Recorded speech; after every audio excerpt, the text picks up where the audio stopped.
Olivia and I are so excited to have Whitney Williams joining us today.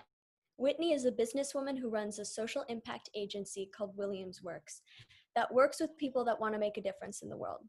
Whitney was also recently a candidate for a governor in her home state of Montana. Welcome, Whitney.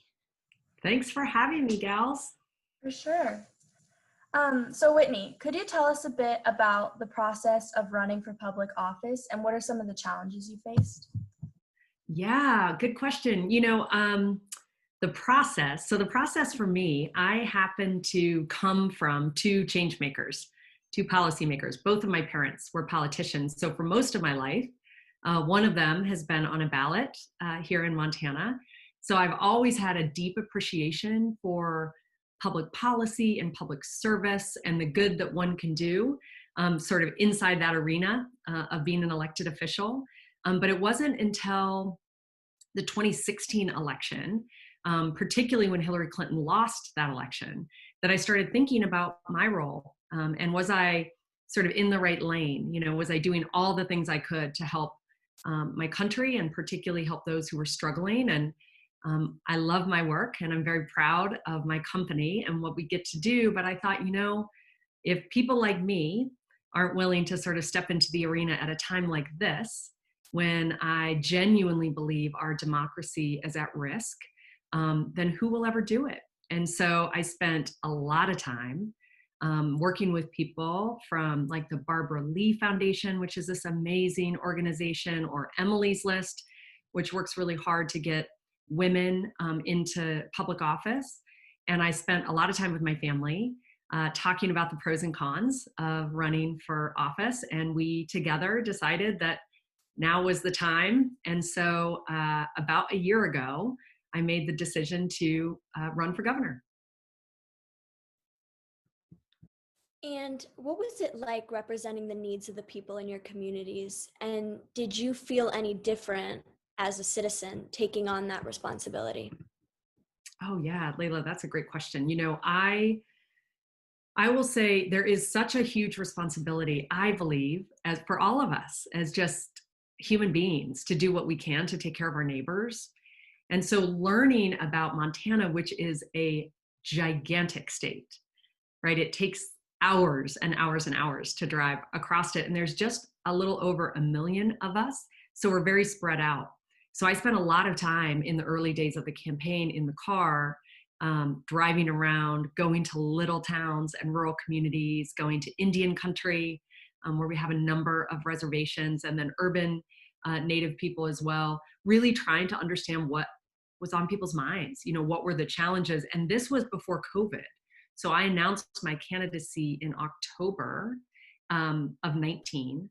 And so I had about 4.5 months to get out and visit with people, which I did every day. And it was wonderful. The biggest sort of honor in many ways is to be able to sit with folks in coffee shops or their living rooms and talk about what's happening in their lives and what they expect and need from their government. And so I just had such a good time traveling around the prettiest state on the planet to meet with the most extraordinary people. In Montana, I don't know if you gals have this, but in Montana, people still wave at you from like behind the wheel of the car. They still say hello all the time on the streets. When you're driving, we get lots of snow and ice in Montana. And so when you're driving down the highway and someone goes off into a ditch, you always stop. Like no one would ever go by the person in the ditch. So you always see 2 cars by the side of the road in Montana. You never see just one because people are helping their neighbors. And so being able to sort of visit with people like that, who sort of have that sort of spirit and those values and that kind of culture that we have of taking care of one another, was a pretty thrilling experience to be able to do that for 9 months. And then I will say COVID hit and it became quite different, and communication became quite different because of course we couldn't, visit with people in person anymore. And so we had to pivot the campaign. But that too was fascinating and a good experience. Yeah, for sure. What did you learn about communication during your process of running for public office, and how is it helping you in your day-to-day life presently? Yeah, well, so just back to that last point I was making about communication, it became much harder to have to communicate with people online like this, which is really what we had to do as a campaign. And that's very abnormal, because campaigns usually are visiting live and in person with folks. And so we really had to change the way that we actually communicated when we were unable to get out. Um, I think there's a few things. Being really short and sweet in terms of communication and the way in which you communicate, because everything is kind of a soundbite. You only have 10 seconds maybe to kind of get your point across, or maybe 30. um, Television ads, we did a number of TV ads, which I am a very private person. I not a public person, so this was a new experience overall for me to be kind of stepping into the arena in this way. So even shooting TV ads and those commercials and doing social media, I am not of the generation of social media, so even like selfie videos, and I mean, it was like so stressful. I couldn't believe how different it was to have to communicate in that way, and to do it really alone. Because we didn't have big teams again during COVID. You couldn't have the same size film crew and things like that. So I needed to get good at things that I wasn't, good at before. And now it's actually quite interesting because I'm sort of just a month and a half away from the primary, which I lost. I got 45% of the vote, which I'm very proud of in Montana, but lost our primary. And so I've had a month and a half to sort of reflect on that and see how what I learned in the campaign about communication and style of communicating and different modes of communicating actually really has helped me now with my day job. And kind of still in the realm of like what you've learned from your campaign, could you talk to us about the competitive side of running for public office and how that side of the experience was as a woman running? Yeah, well, I think some of the training, aside from having grown up with two public figures in my household, the best training I had to be a competitor is actually comes from athletics. I'm a mountain climber. I love climbing. Olivia Mount Rainier is my favorite. I used to do it every summer when I was in Seattle. And I think that sort of competitive spirit that I have came in really handy because, politics is, especially when you're in these primary and general elections, obviously competition is what it's about, and winning is what it's about. And I am very competitive and I like to win. And so that came out in a really great way, which was just work hard or work harder. I will say, to the last part of your question, Layla, women, it is not a level playing field, right? Women have different obstacles than our guy friends do across the board in America and around the globe. And I think that comes out in a variety of ways in the political sphere. I think we saw it in the presidential with these extraordinarily accomplished women who are running for president who couldn't quite make it. You see it across the country where at the moment there are just 9 female governors. We're all watching intently. Layla, your governor, Cuomo, extraordinary, doing such a good job. Olivia, your governor, Jay Inslee, who's a longtime family friend. He and my dad actually served together in the Congress, and he's doing such a good job. But around the country, what you notice is that there's only 9 women. 6 of them are Democrats, 3 of them Republicans. And now in this cycle, we have a chance to pick up another woman in Missouri who's really extraordinary, Nicole Galway, and we're crossing our fingers and doing what we can to help her. But women running for office, particularly seeking to become an executive, right? So a governor, there is just a different sort of standard. There's a lot of really good research. This group, the Barbara Lee Foundation that I mentioned, they have online so people can read about it. But it's fascinating because what you learn, they've done studies over decades now about what do people, citizens think about what do they want in their governors specifically, in executives. And what they really want, if you're a woman, is that you need to be overly expert. So you have to prove your expertise over and over and over and over. You also need to be likable. So you have to smile a lot. You have to be likable and not off-putting.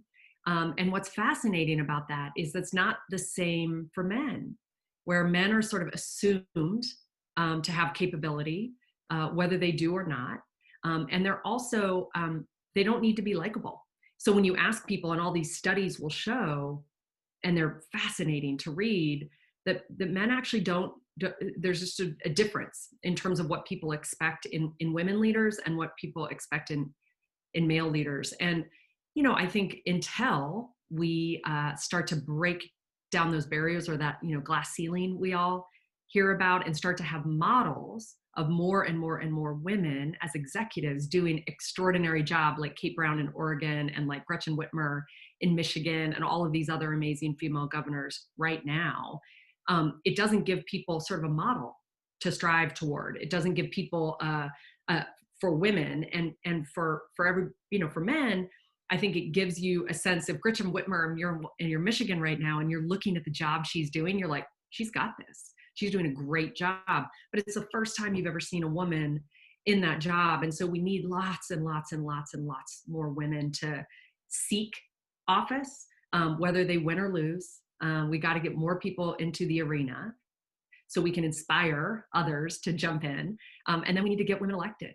And I think, I'll tell you one story to show how the playing field wasn't level in Montana. So in January, you have to announce your numbers, your fundraising numbers in politics, right? About every 3 months, every quarter. So I announced my first round of fundraising, which is one metric of success, and it shows viability. And so it's one important metric.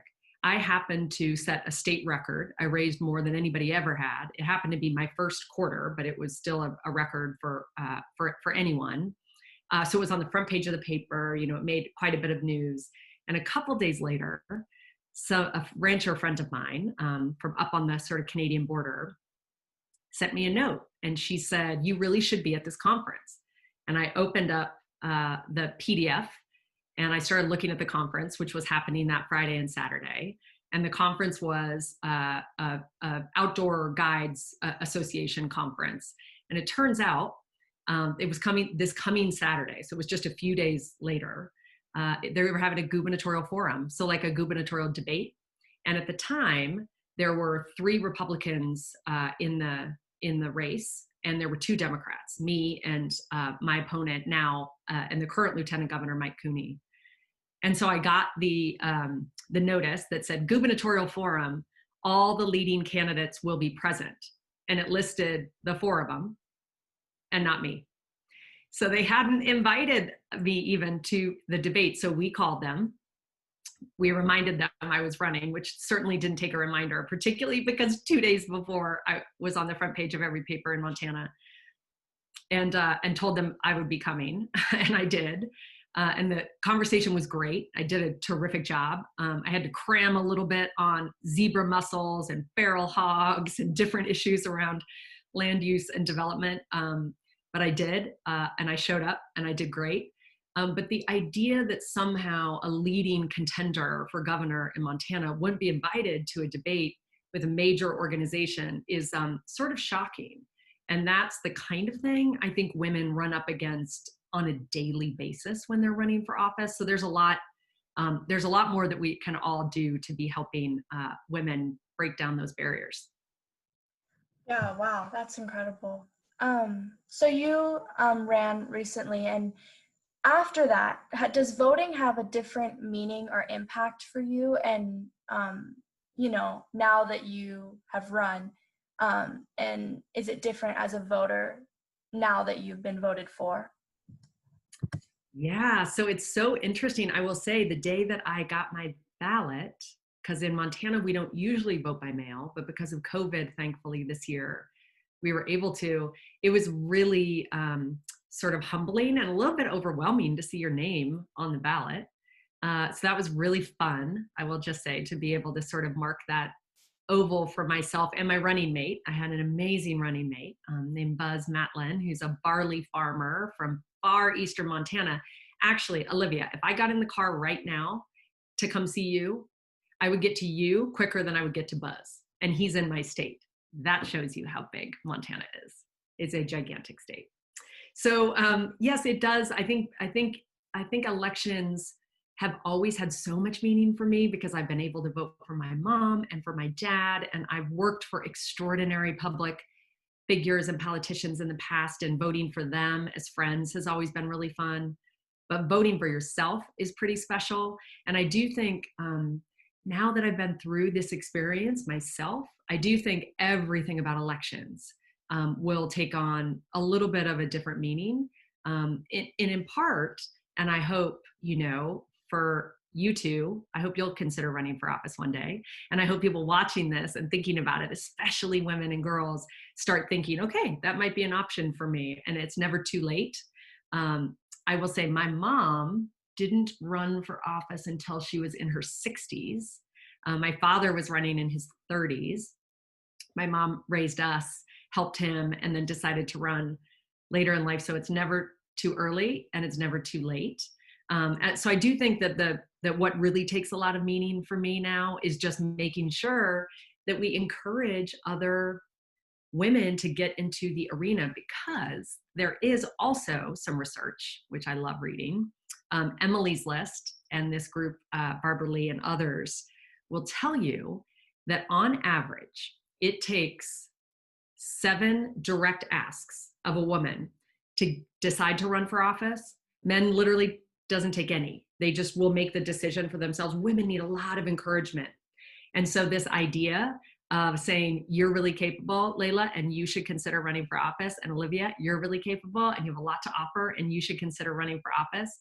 And you and we as women need to hear that a lot. And so I think that's something too that's really important to me, to make sure that we encourage one another and then help one another once we decide to do it. That's such an interesting statistic. And our last question is, what was your biggest takeaway in what the people want when it comes to an elected official and a leader? Yeah, well, I think it is, without question, authenticity. So someone who is just truly themselves. Sometimes, that's hard to come across in the public square, especially when you're on, Zoom or technology or whatever. Understanding someone's sort of personality and their motivation, can be hard. But what people care the most about everywhere, I think, is authenticity. And what people want, everyone across the world wants the same thing. They want to take care of their family. They want to have a good job. They want to live with dignity. There's no difference. We're all very similar here as human creatures on this planet. And in America and here in Montana, I think it's the same too, where people just want a chance to sort of live their life, their best life, but they really want people to represent them who they feel like hear them, who are willing to listen to them, who are willing to be themselves and say, what they think, even when, sometimes that's not popular, right? That's what leadership is. And that's what we need to want in leaders, is actually for them to lead and for them to say what they think and sort of how they feel, and not have the expectation of an outcome, right? It doesn't have to be popular.